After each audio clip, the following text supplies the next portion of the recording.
Welcome to Cultivating Resilience, a podcast from Cultivamos, the Network for Farmer Well-Being. I'm Hans Hageman. And I'm K. Megan Washington. Cultivating Resilience is all about the intersection of farming and mental health. We cover everything from financial planning to community building, all with an eye towards practical advice. We explore personal strategies for stress management and the systemic issues underlying those stresses, because all of those things contribute to mental health. For the podcast, we have wide-reaching conversations with some incredible farmers and farm advocates, but we can't always fit the whole interview into a podcast episode. So we've created videos of our discussions so we can share even more with you. We hope you enjoy this interview and get something from it. And if you'd like to learn more about Cultivamos or listen to the podcast, we've put some links in the description below. Until next time, stay grounded. How would you introduce yourself? I would say peace and blessings. Islam. I am TemuAsyr Martin Bay, urban agroecologist, fashion designer, consultant. I'm just from Westside Compton. I'm just a dude who also is a chef and just came from here, from Compton, and really put on for my city. And now I'm an ambassador, and I go represent my community, represent my culture, represent my people all over the state, all over the country, and internationally as well. Now, with all the interest that you have, how did you put your bucket down in the world of farming and urban agriculture? I'm a chef, right? That's the career I realized that could actually, be able to sustain me in life. So me and my brother, we created a plant-based catering company, Dedication Catering, dedicated to our community to be able to make sure that we're providing fine dining food and being able to change the narrative of Compton. And with that, my teacher, Dr. Sheridan Ross, he's built over 50 community gardens and over 20 gardens all around schools, all around LA County. So he essentially let us know, like, hey, your generation, you all need life skills. And we began to really want to utilize fresh picked organic food in our catering company. We watched this show, Top Chef France, man, and this chef, he was getting food from his farmer, serving it at his restaurant. It was just so cool. So we want to start doing that, right? And growing food and serving that to our community. But then once we took it the next step and wanted to learn how to grow food, and we started growing the food ourselves and then serving that food, that definitely just skyrocketed us. I had the opportunity to move to Oahu, Hawaii, and work at a grocery store as a deli assistant manager. But I also lived next to a community garden, and this community garden was very strict. I mean, they had a long waiting list. They had a long list of things you had to do, and it made me take community gardens more serious. So when I had the opportunity to come back to California and open up a restaurant, I saw the condition of the Compton community garden. There was a possibility that the community garden might be sold, the land itself. So the fiscal sponsors, they just essentially kind of take a step back and reassess. And we just decided, you know what, despite whatever might happen with the actual land, we're going to make sure that this space is readily available, and we're going to make sure this space is a staple in our community. So we came together, we created a board, we got it going, we got it redeveloped. And the pandemic hit, and when the pandemic hit, we all came together, my teacher, other members from the community, we revolutionized the garden, we innovated the garden, and that sent me on a whole new trajectory in life, But it starts from food. It starts from growing food, cooking food, providing food, and wanting to just be a resource to the community. Now, you mentioned Compton, and you mentioned a teacher and that original inspiration. But you also had friends who helped you with that whole project and down the line. Are you a unicorn in that respect? And I'm asking selfishly because I'm trying to do some community garden pieces down here in the Mississippi Delta. What got you to latch on to that? Was that just in your nature, or was there something else? And your friends, life skills. Tell me about that conversation. Tell me about that process, because it sounds like you picked stuff up and just kept running. Fortunately, I'm not a unicorn. Fortunately, I have a great upbringing. Long live my father, Dwayne Martin, who raised me well. My mother raised me well. I grew up in church. I grew up out the way. Me and my friends, we stay out of trouble, right? I had intelligent friends. We come from the hood, but we definitely banded together. I have older brothers who stayed on my head. I have a lot of people in my community who knew that essentially I'm a good kid and I got to stay out of trouble. Even my teacher, Dr. Ross, Dr. Sheridan Ross, he definitely mentored me and kept me out of trouble since I was a teenager. And so my friends, we all definitely have similar interests. We all have created our own nonprofit where we actually build community gardens and we consult community gardens as well. And we also, work together catering. So definitely it's been a group effort. It's definitely been me, my friends coming together, and other people who care. One of my big bros named Elo, he's into the more science, and he definitely educated me on, my indigenous roots and how to be more tapped into the earth and have a more of a spiritual connection with earth. uh, Other stakeholders in Compton who just say, hey, like we know this space is a green space, it's a community garden, and we want to come together and just make sure that we can offer things for our community. So I'm like I was telling Andrew, I'm what we call ADD, ADHD, right? So yes, I pick up things and go, and I'm just actively always moving, always doing a whole lot of things. But I have support and I have people who allow me to do that, but also are able to hold me accountable and reel me in, right? My friends are not my yes man.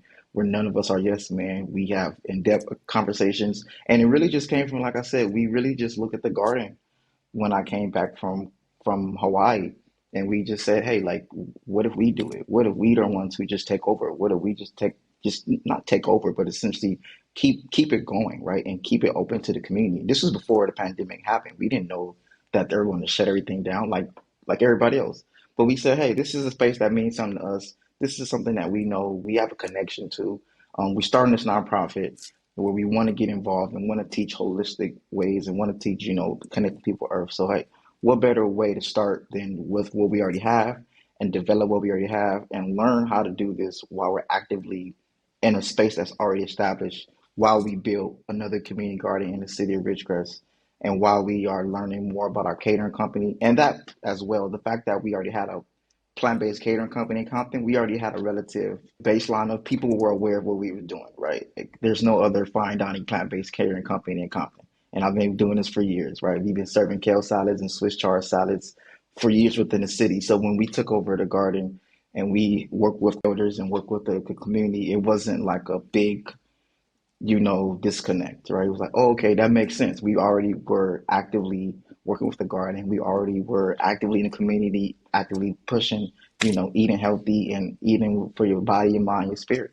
So it was just a great next step, and it all came together. And it definitely was just us saying, what if we do it? Let's just try. Let's just do it. It sounds like a lot of great energy and a great product came out of it. Now, part of it too is you seem to bring a sense of style and fashion to your work in the garden. Can you talk a little bit more about where the arts fall into this and fashion and style? As a child, I used to get in trouble for drawing shoes all day, right? I always wanted to be a designer. My first career I wanted to do was be a shoe designer. That was what I wanted to do since I was a child. I love art. I love drawing. And when I began to learn more of the spiritual connection to design and engineering, right? And understanding that there's a reason I have a very creative and innovative mind and I have all these ideas.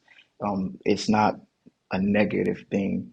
So I began to hone it in and actually be able to turn this into something that I could bring to the world, and also a way for me to it's my own meditation. Like even me creating my own art is what calms me down. So I'm very mindful of doing art to be able to have my way of recharging my battery and to be able to get quiet, but also to be able to express myself, and express what I like, my interests, numerology. I like, ancient Kemetic Egyptian concepts. I love the science of the ancient Egyptian sciences and the meta nature. So I love to communicate that even in fashion, where you might not know what I'm telling you, but I know what I'm telling you just from my jacket, and I love my Native American roots. My grandparents are Choctaw and Creek, so I love to communicate that through art. I love to just communicate an expression of myself through of course, gemstones. It's all fashion. And I think I'm from LA. We get fly. We put it on. We've been putting on the sauce. We've been doing this. It ain't no, what I'm saying? I'm from LA. I'm really out here with the fashion. So why not combine all of that? And even when we grown food, why not make grown food fly? Especially our generation. To me, it's up to us to be that bridge, right? To be able to say, how do we make sure that the next generation gets involved in farming, gets involved in agriculture, and you gotta look fly. It has to be appealing. If people aren't appealed by it, if there isn't something that catches the eye, um, they'll be like, man, you're lame. It's just how it goes. So definitely me, being artistic and me being fashionable has definitely been a part of my success as well because it's able to be an icebreaker. It's able to help me stay calm, and it's able to communicate in a manner where it hits your subconscious mind. It's a science and a spiritual system to it as well. You're reaching out to people at that level, and it seems that you also have like a kind of 10,000-foot view where you're interested in creating beyond Compton a more just food system for BIPOC farmers and eaters. Can you speak more to that vision and those goals? I'm always been big vision. I've always been grand scheme of things. I've always been, what are we going to do 100 years from now? What is the legacy? And as I begin to inform and educate myself around California agricultural industry and the USA's agriculture industry, and really begin to understand the budgets, understand the institutions, understand the way laws work, understand the way grants work, understand the way our budgets work, to really understand the infrastructure and the industry, and especially understand the foundation of land and how that is just the foundational element of wealth building, of health, that I was able to want to communicate that and be involved. And fortunately, I was able to be a part of the greater conversation on the state level for the work that I have done that started here. And I can't forget here, but definitely accepting the mantle, accepting the new lane that I'm in now, where now I do work on a state and on a national level. And embracing that. I'm still here in my city, and they might not see me every day anymore, but I'm still here because I'm doing so much advocacy work, and I'm embracing it and I'm enjoying it.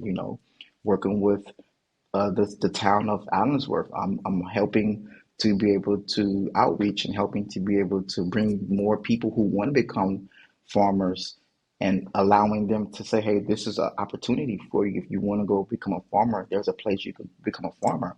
I'm working with Sacramento and Yolo County. We're collecting other farmers who are saying, hey, we need to make sure that our black farmers have access to land and our black farmers can come together, and our black and indigenous farmers as well, and our people of color farmers as well, our Hispanic farmers, our Asian farmers, all of our farmers, where we make sure that it's okay for us as black Asiatic people to say we need something for us as well, but we want to make sure we are inclusive, and not be hide that we want to make sure that we take care of us too, in this climate.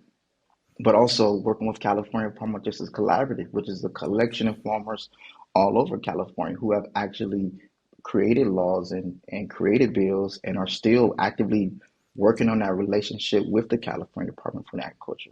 So yeah, I do a lot of things on the state level, also part of National Young Farmers Coalition Land Fellowship, which is educating us on the Farm Bill itself and advocating for land to be put in the Farm Bill. How do we ensure that we make sure there is money designated for young BIPOC farmers to purchase land? And how do we inform ourselves on these different programs of the USDA?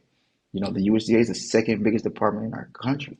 So how do we develop that report? How do we understand it? And also, how do we understand our political infrastructure? What do our congressmen and women do? What do our senators do, right? A lot of us, I come from the hood. We aren't really educated and informed on like what is the farm bill itself. So informing myself, educating myself, working with farmers all over the nation, working with farmers all over the state, right? Bringing what we bring in LA, do we bring that to the state and also bring out the state back to LA as well, and just kind of making a synergy of all of this. And still, as I go around, I'm still LA, so when I'm in DC, I'm still looking like LA. When I'm in Sacramento, when I'm in Allensworth, I'm still looking like LA. I still got that sprinkle. We still got that sauce. But ultimately, like, yeah, there's a lot going on, and I'm just very um, fortunate and focused on embracing this new role of being able to build a bridge, right? It's not that I'm bigger than my city or I'm more important than my city by no stretch. I'm an ambassador of my city. I'm a proof of my city. I come from my city, and being able to go now create networks when now we have pipelines where people from my community have access to all over the state of California, have access to so much information, and being able to formalize that so that way now us urban farmers, we know how to tap in with the CFA. We understand how to access the USDA programs. And even the USDA and the CFA learning more about urban farming, and we're actually developing, they're developing the whole new urban agricultural systems and being very much a part of those conversations as well. And when I'm in these spaces, represent my community as best as I can, and then bring that back to my community and say, hey, this is what's going on, this is information, these is what's happening moving forward, and how do we make sure that we're prepared, and then we make sure that we inform and educate our elected officials and our institutions as well. People who get a piece of land, whether it's out in some remote rural area or an urban garden, and they put their heads down and they just produce what they can. You've added another layer to it in terms of the advocacy and political work. What has been your biggest surprise in terms of working, technically in the system, in that political arena? My biggest surprise, number one, is how much I enjoy it and how much I've realized I've been prepared for it, right?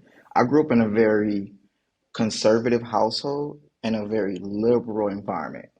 So I've always seen the best of both worlds, right? I've always been objective to politics, which made me want to not be involved in politics because I was so objective to it. But now that I'm in it, I still have an objective mind where I'm able to not be so swayed in people's agendas and people's, preferences. I'm able to say, this is what we're here for. We're advocating for this. And if you align with what we're advocating for, land, resources, redistribution of wealth, redistribution of equity, equity is what I'm here for. And I'm not getting too pulled into everybody else's conversations, right? This is what we're here for. And also, I'm really learning that it is up to us to inform our elected officials and educate our elected officials on the agriculture industry. Everybody doesn't come from farming. Everybody doesn't learn what the agriculture industry is.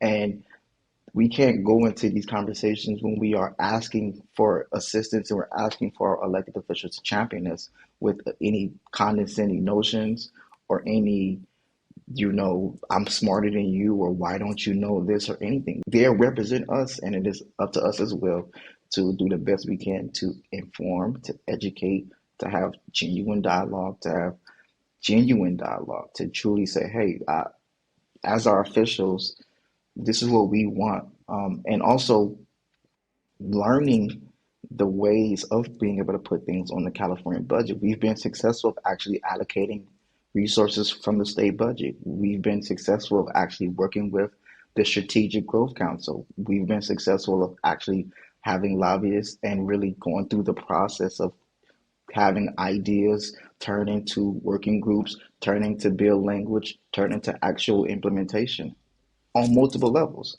So me embracing the process and being okay with this is not going to take 3 days, right? This is going to take years. And even when we do get this one thing, we still might have to make sure we double back and secure it next year. And we still might have to make sure that we're still going to, as we get this one step, what are the next two steps, right? And we might not get everything we asked for, but what we did get, hey, what can we do with what we did get? And how do we make sure we implement these laws and implement these bills and implement these budget items and be essentially effective and efficient with our state's resources and our country's resources, while also putting things in place to continue to advocate for the things we didn't get. So it's really just helping me with being step, step, step, step, step, and then also keeping a bit longer, bigger vision, and also accepting a mantle of I'm in this very rare space where I have the ability to have access to all the information, and I have to make sure I communicate the information and not be a gatekeeper, but be a key holder. One of my good friends, he said, "Timo, you're not a gatekeeper, you're a key holder." And I've really embraced it. Like, it's not, I don't want to have the information say, look at me with all this information, look at me with the CFA, the USDA. No, no, no, no, no. I'm here because I'm come from this and I'm representing us, and I want to make sure that we all have access to this. And whoever wants to have access to it, great. If you don't, I know farmers and urban farmers who say, hey, I don't really want to get involved in all of that stuff. I just want to grow some food. By all means. I know some farmers who say, hey, I want to learn more about advocacy. Come on, let's go. Right. So in these spaces, really doing the best I can to stay humble, but also to embrace it and keep the bravado. Keep when I'm in these spaces, don't be timid. When I'm in these rooms, don't be timid. Have a presence, be confident. But it's been a lot of just education and informing and learning how to be more formal and more diplomatic, you know, and embracing what comes with this awareness and these accolades and these resources. Just it's a lot of just it's new, There's a lot of newness. Timo, you talked about education and information and being a purveyor and a provider of those things. With regard to system wide obstacles, what do you observe as the biggest obstacles to making progress in the direction you want to go? The biggest to me is land, the inequities of land. There is 95% of land owned by one social status, and then there's 5 to 2% of land owned by other social statuses, right? And that is what that is. That's objective. That's not how I feel or how anybody feels. That's what's actually happening. And that is extremely inequitable because the foundation of any type of progression, any type of wealth building, any type of community development, any type of healing, any type of reparations, any type of rematriarching, any type of justice, any type of equity, the foundation of it is land, stability, and then resources with that land.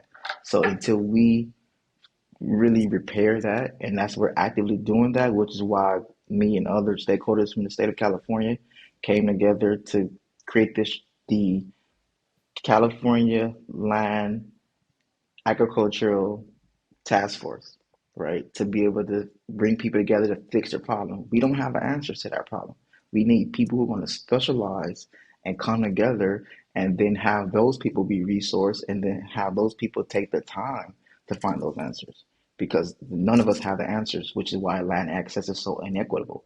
Which is also why I joined National Young Farmers Coalition Land Fellowship, because it's not limited to California. It is a national thing. It is the strongest weapon of institutional racism, of systemic oppression, is not having access to land at scale, right? At scale, and having those resources to be developed and to be implemented. And so we need land. We need land, number one.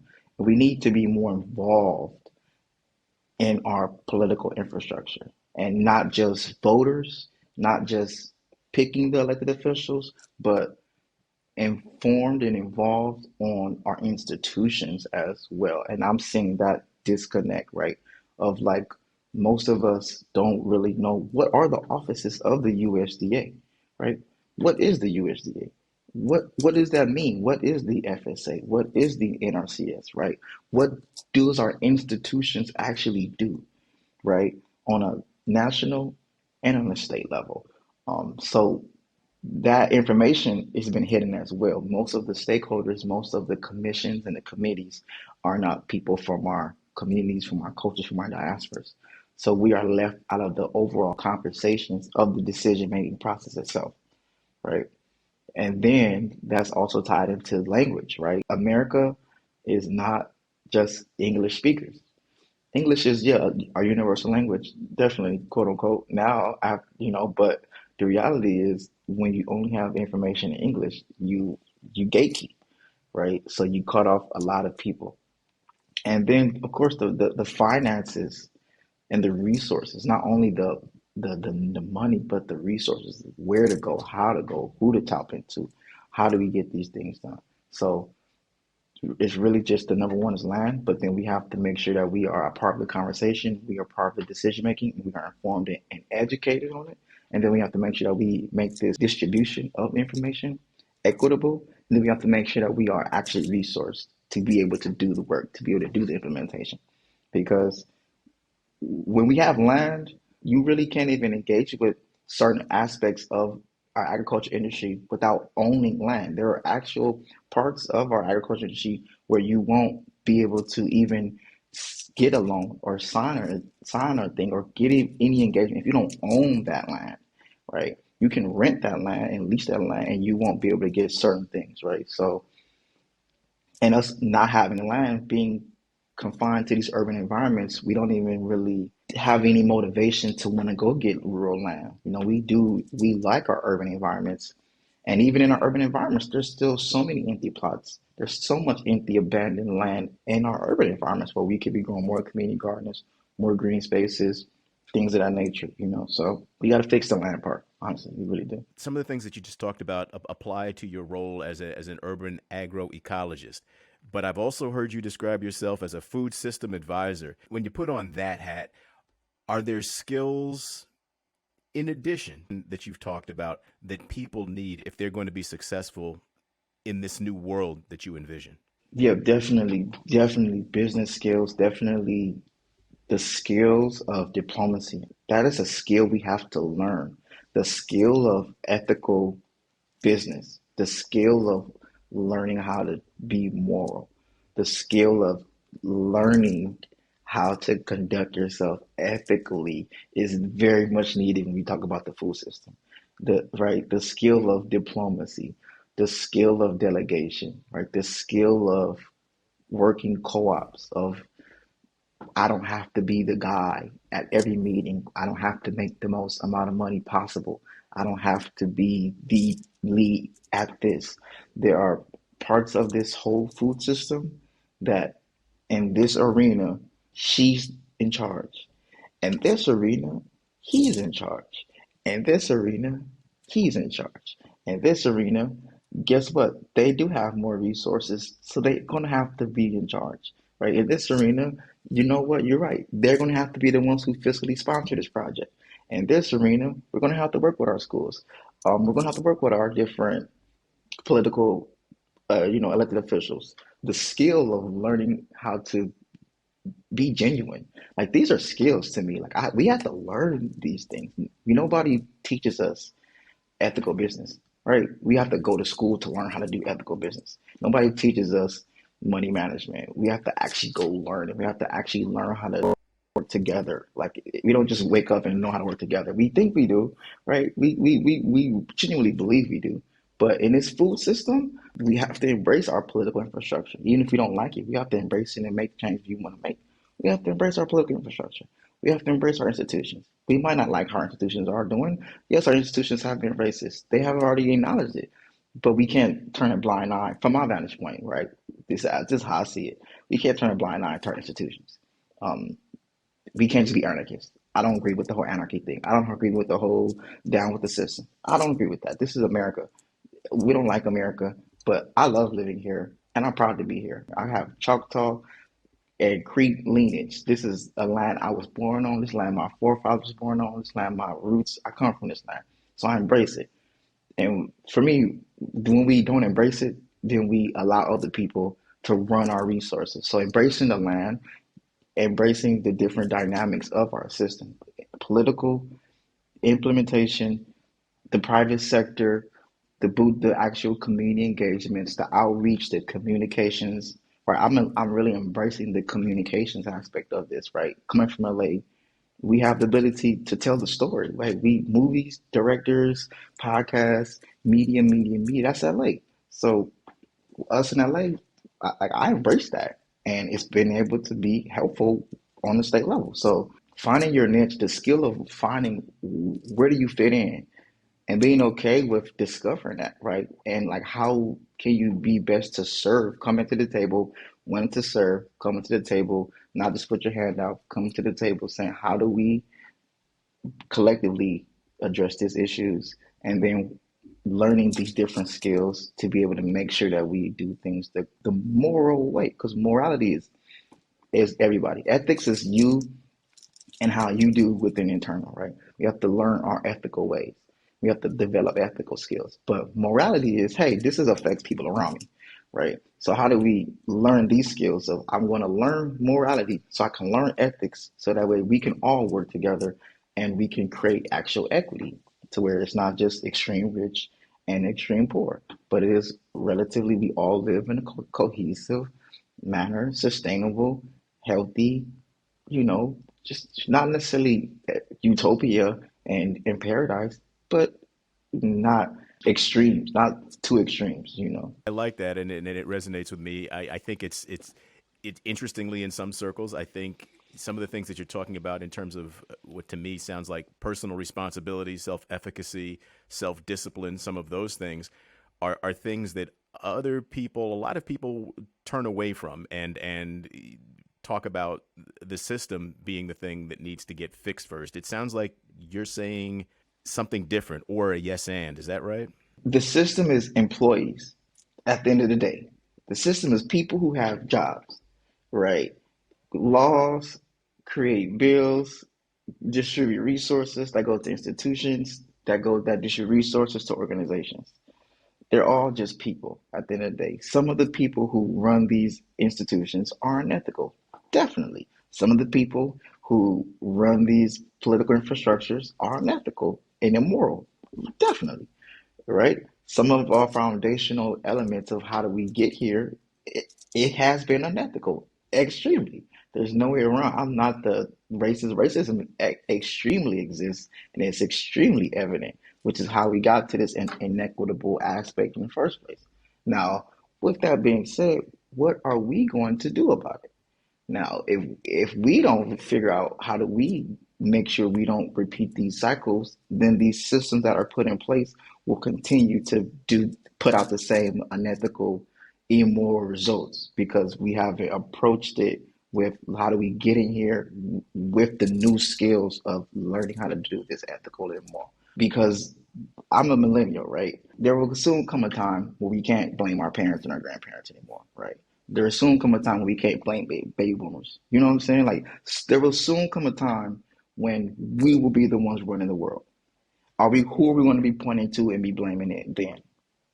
Like my grandfather died, my grandmother died, my father died, my mother's alive, and essentially we have to take care of our mother, like support her, not necessarily take care of her, but like we have to make sure she's good, like there will soon come a time when us millennials are going to be the 40, 50, 60 year olds. We're going to be the presidents. We're going to be leaders of the corporations. We're going to be leaders of our institutions. Are we prepared to run the world? And if we don't, for me, like I'm saying, let's be prepared to run the world because it's going to happen whether we do it intentionally or not. This is how life works. Every generation has their moment. So I just want to make sure my generation is prepared for the moment of like, hey, this is our first time growing up. I get it. We never grew up before, but soon we're going to be the ones who's in charge of our whole political infrastructure, our private infrastructure, our whole industrial complexes. Are we prepared for that? So that's what I advocate for. Like preparing to learn how to run things at a very, very, very high level. I want to be ready for if I'm running the CDFA one day, I want to be ready.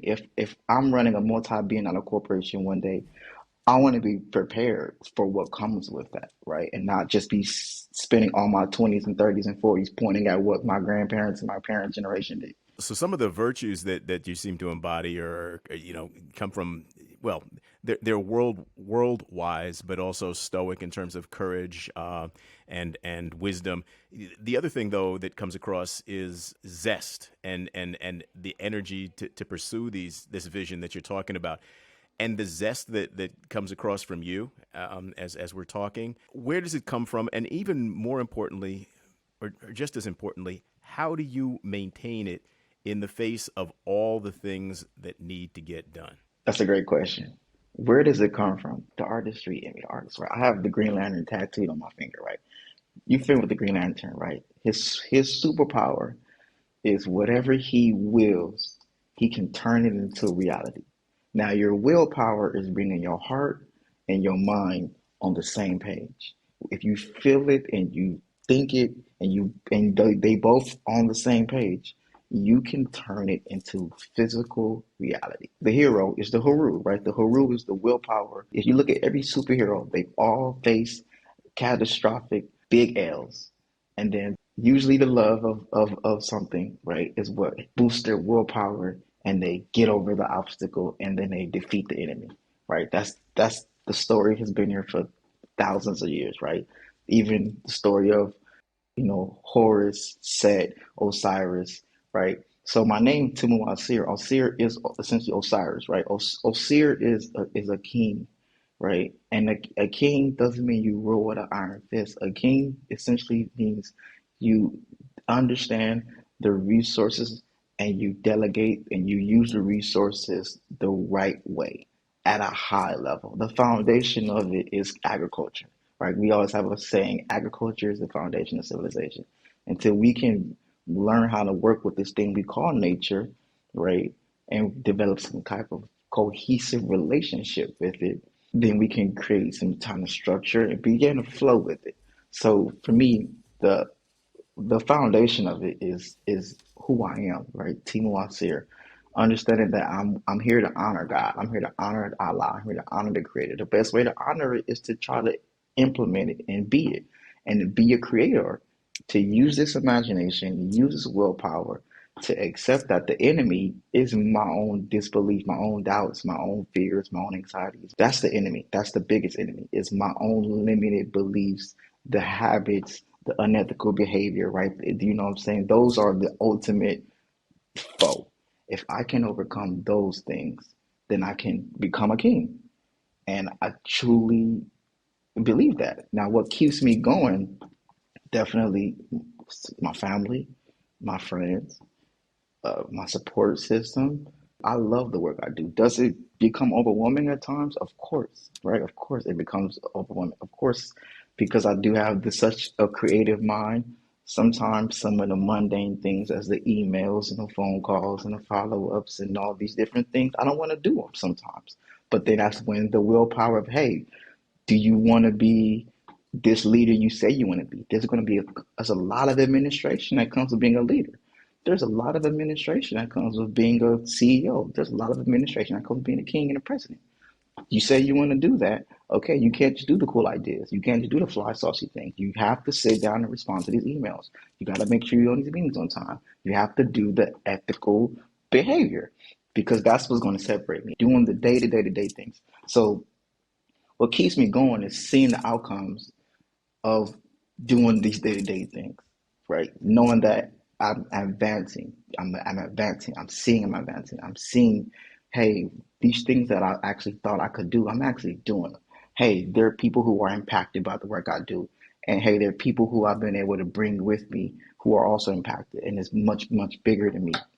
Like back to all seer, right? It is much, much, much bigger than me, my ego, my emotions, what I think. But it starts with that, and I have to embrace both. Like the grander scheme is like, yes, I'm on a national level. My community also sees me. I know people are watching me. Like I'm still incompetent, right? I'm not like over here doing these things. I gotta go back home. I gotta go back to my family. I gotta go back to the hood. You know what I'm saying? So that reminds me of like, yo, like check that out the door. Like do your work, go do it, go make these bridges, go build these bridges, go build this empire. But I gotta come back home. I gotta look these people in their face, and that keeps me steady and that keeps me humble and that keeps me motivated because it's a lot to get done and I'm seeing it. I'm building the bridge between LA, Central Valley, Sacramento, Washington, D.C. I'm seeing these things that people thought I couldn't do or people didn't really thought was important that it is. I mean, even me and my bro were our first catering company, right? When we decided to go plant-based, people were like, "You're gonna fail." People told us, "You're gonna have a vegan catering company? Like that's crazy." Now everybody's vegan, pretty much, right? Now it's a part of our society. But I've embraced and accepted. I see the future, and I have to accept it in its own manner. Like I'm innovative, so some of the things I do might not make sense. A lot of the things I do, it might not make sense until 3 years from now. Some of the things that people are starting to see from me now are things I literally said I could do in 2019. But it took all that time for it to come into fruition. But if I continue to willpower, I can take anything I imagine into reality. You have clarity around what the things that need to get done, and even better, you do them. What do you love most about the work that you do? I love that it's real. It's real. It's not fluff. I might not have the most Instagram followers, right?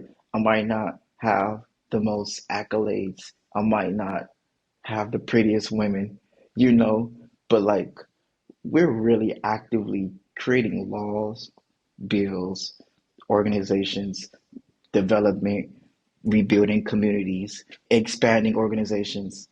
I know that the work I'm doing is really making a difference. Like I see it. Like I'm actively seeing it. Like even yesterday, one of my tasks was to make a list of all the flood resources in California and distribute those lists on social media. That's a real thing, like letting people on the state know how do they get support during these storms. That is more important than what anybody feels about me or anybody thinks about me or what people or how cool I am or what I'm saying. Like I know the work I'm doing is real, and that's what's ultimately the most gratifying. Um, because I know that I'm really doing the work. Like I know people, we have a phrase like check the paperwork, right? Shit, you can check my paperwork, you can check my resume, you can check my body of work, and you can see that like I'm not capped, right? I'm not just out here just selling you wolf tickets. I'm not out here just saying, look at me. We have done way too much work and we are still doing way more work for anybody to ever play with me. You know what I'm saying? I don't let people play with me. Like I don't have to walk in a room with the biggest ego, but like nah, you're not gonna play me because we got real work to do. So that's man, like I know we doing work, bro. Like I know we're doing work. I'm a part of multiple multi-million dollar projects. You know what I'm saying? And helping raise more money. We're working on really big things. This is California. This is one of the leaders in agriculture in the country. We're working on restoring Black, Indigenous, Latinx, Asian, people of color farming systems and creating equity within the agriculture industry, creating justice within the agriculture industry. I'm working on that every day. There's never a day that's going by that I'm not actively working on that, on the state and on a national level. So yes, the work we're doing is real. That's what feels good at the end of the day. No, and I feel that realness coming from you. And I've got one last question, and that's a simple one, kind of. Is there something that I should have asked that I didn't that you'd like to answer now?